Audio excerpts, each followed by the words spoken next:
Episode 3। इतने में अम्मी हमारी बातें सुनते हुए बोलीं, कोई ज़रूरत नहीं है, इस मोबाइल को ही ठीक करवा दो।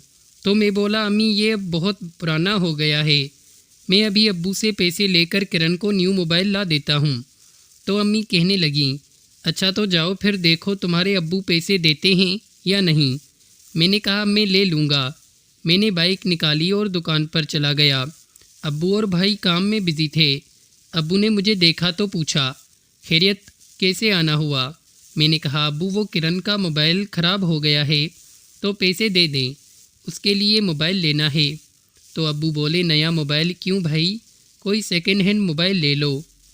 तो मैंने कहा, अब्बू सेकंड हैंड का कुछ पता नहीं होता कि कितना टाइम चले और उसकी कोई गारंटी भी नहीं होती।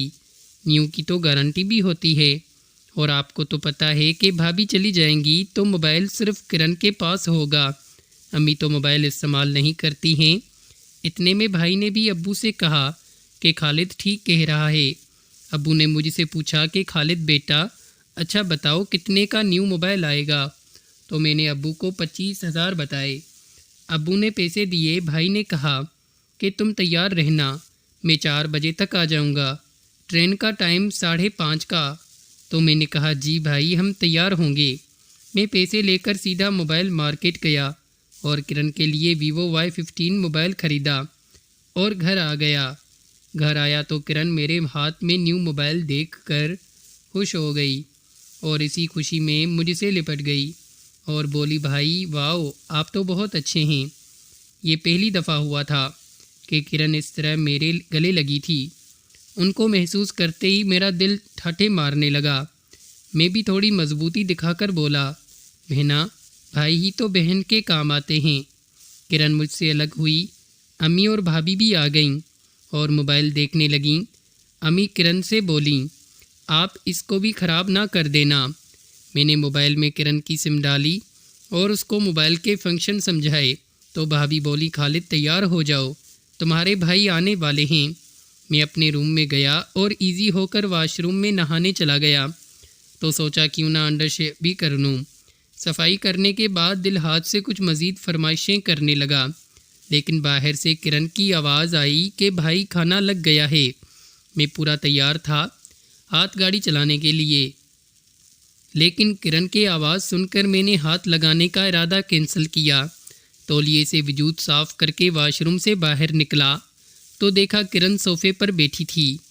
मुझे देखते उसको हैरत का झटका लगा और वो मेरा इस तरह आज़ाद वजूद देखकर घबरा गई और उसने मुझे नीचे से ऊपर तक देखा तो वो एकदम लाल सुर्ख हो गई और कोई बात किए बगैर कमरे से बाहर चली गई। मैं सर पकड़कर बैठ गया कि ये आज क्या हो रहा है। आज बहन ने भाई को इस तरह देख लिया। मुझे नहीं पता था कि किरण बैठी हुई होगी। मैंने कपड़े चेंज किए और कमरे से बाहर आया तो अम्मी खाना लगा रही थीं।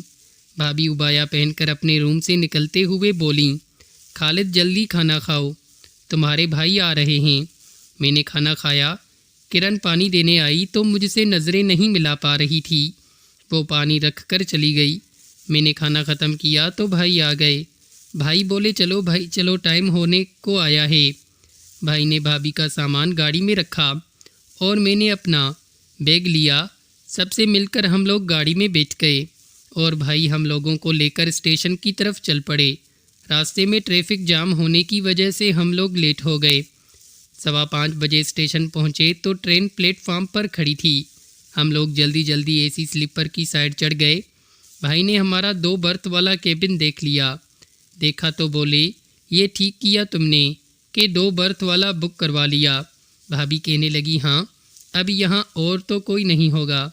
मैंने कहा, जी भाभी यहाँ कोई नहीं आएगा। भाई नीचे उतरकर कुछ चिप्स और कोल्ड ड्रिंक्स लेकर आ गए और इसी दौरान ट्रेन का टाइम हो गया। भाई हम दोनों से मिलकर जाते हुए बोले, खालिद भाभी का ख्याल से लेकर जाना और हर स्टेशन पर उतरने की ज़रूरत नहीं है। मैंने कहा, जी भाई आप बेफिक्र हों, मैं भाभी का ख्याल रखूँगा। इतने में भाभी बोली, आप फिक्र ना करें, मैं इसको कहीं उतरने ही नहीं दूंगी। ट्रेन चल पड़ी थी। भाई भी जल्दी से हमारी होगी से गए।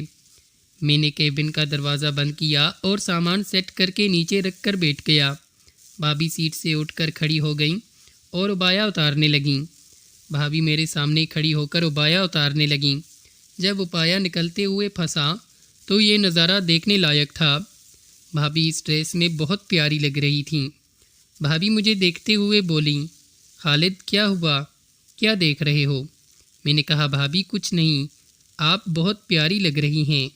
भाभी मेरे साथ बैठते हुए बोली, हाँ जी अब बोलो, ये रात को तुम क्या कर रहे थे? भाभी दरअसल रात जो कुछ हुआ, जो उन्होंने देखा था, यानी मुझे हाथ गाड़ी चलाते हुए उसका पूछ रही थीं। लेकिन अगर भाभी ने मुझे इस तरह करते पकड़ा था तो इसकी वजह भी वो खुद ही थीं। ना वो छत पर किसी से इस तरह की नामुनासिब बातें करती और ना मेरा मूड बनता। मैंने मौका देखकर जल्दी से कहा, ये तो मुझे आपसे पूछना चाहिए कि आप फ़ोन पर किसके साथ इस तरह की बातें कर रही थीं?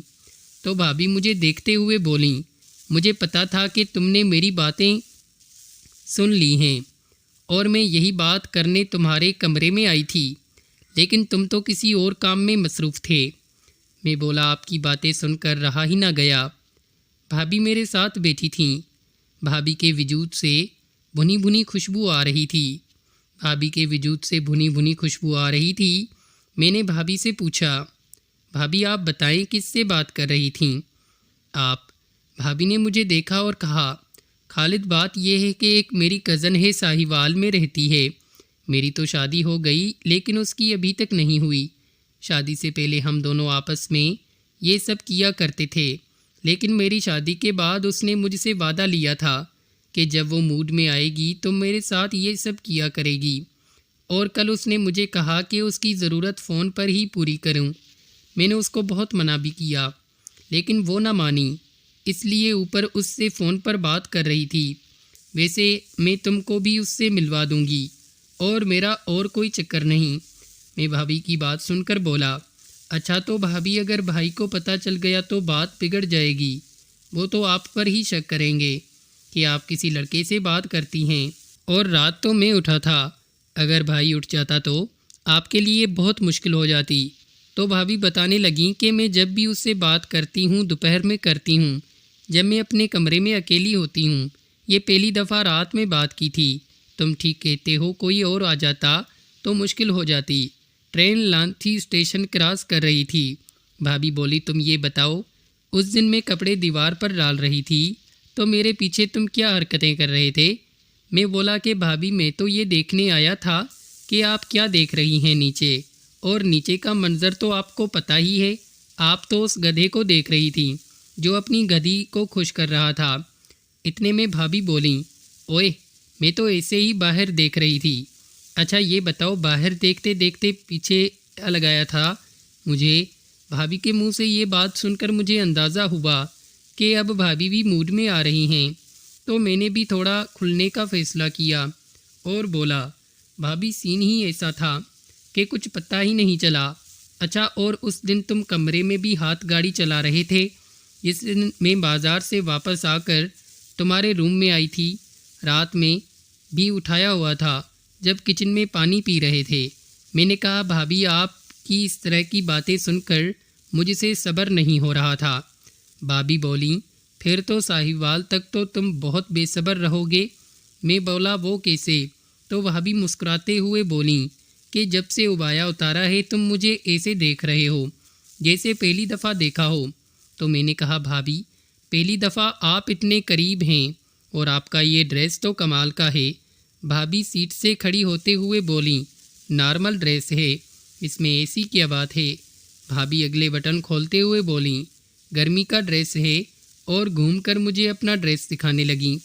भाभी मेरी तरफ देखते हुए बोली, ओए क्या हुआ? भाभी को देखकर फिर से तो बेसब्री नहीं हो रही। तो मैं हड़बड़ा कर बोला, नहीं भाभी ऐसी कोई बात नहीं। तो भाभी कहने लगी, चलो तुमको कोल्ड ड्रिंक पिलाती हूँ। मैं बोला, भाभी कोल्ड ड्रिंक पीने से क्या होगा? भाभी कोल्ड ड्रिंक निकालते हुए बोली, तो और क्या पीना है? तभी ट्रेन ने पटरी चेंज की तो भाभी लड़खड़ा गईं और गिर गईं। मैंने भाभी को संभाला। भाभी मेरे ऊपर गिर पड़ी थी। ट्रेन फुल स्पीड में थी। भाभी उठते हुए बोली, कि शुक्र है कोल्ड ड्रिंक नहीं गिरी। मैं बोला भाभी आप बैठें, मैं निकालता हूँ। मैंने भाभी के हाथ से कोल्ड ड्रिंक की बोतल लेकर एक डिस्पोजेबल गिलास में उसे डाला और गिलास भाभी के हाथ में थमा दिया। ले ठंडा ड्रिंक पी ले, कुछ सोच सीने में ठंड पड़ेगी ना। खालिद तुम बहुत अच्छे हो, तुम्हें मेरा कितना ख्याल है। सची तुम मेरे देवर से ज़्यादा मेरे दोस्त हो। मुझे वाकई बड़ी गर्मी लग रही थी। दिल चाह रहा है ये आज़ाद होकर थोड़ी हवा ही खा लूँ।